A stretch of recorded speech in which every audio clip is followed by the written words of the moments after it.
spend our days, life is just a vapor. And I'm talking about it today on my YouTube channel.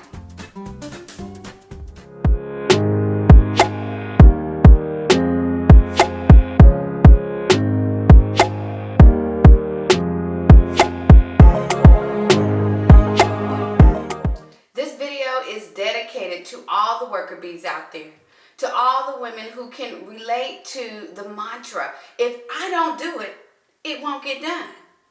Let me just type one more email or check one more item off of my to-do list. Let me just accomplish one more task.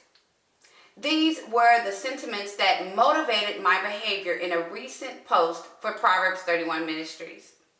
Y'all, I can't even tell you what the email was about that I was attempting to send, but what I do remember is the moment I almost missed with my kids, an opportunity to play a game of Clue.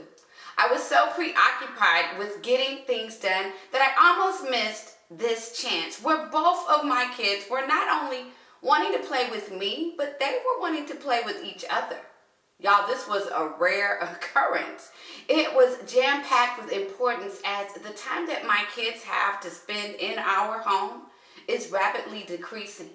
It seems like just yesterday I was changing their diapers and watching them waddle all over the house.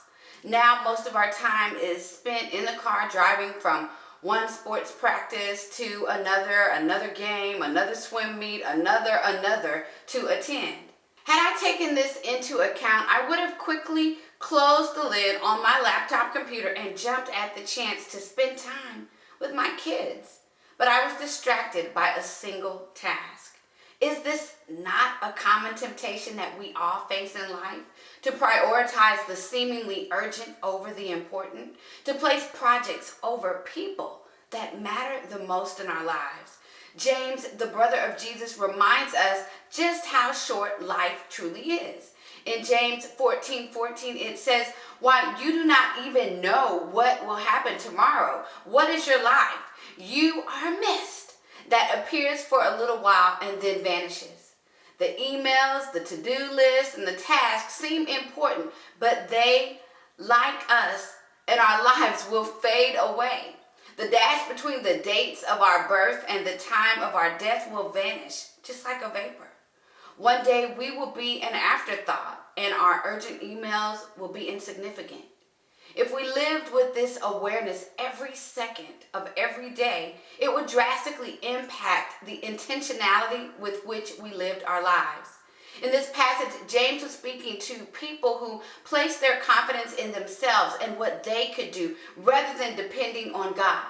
These people boasted about tomorrow, believing they were the masters of their own fates. I was just as guilty. In the moment, on the night of the Clue game, I was depending on myself and my ability to send an email.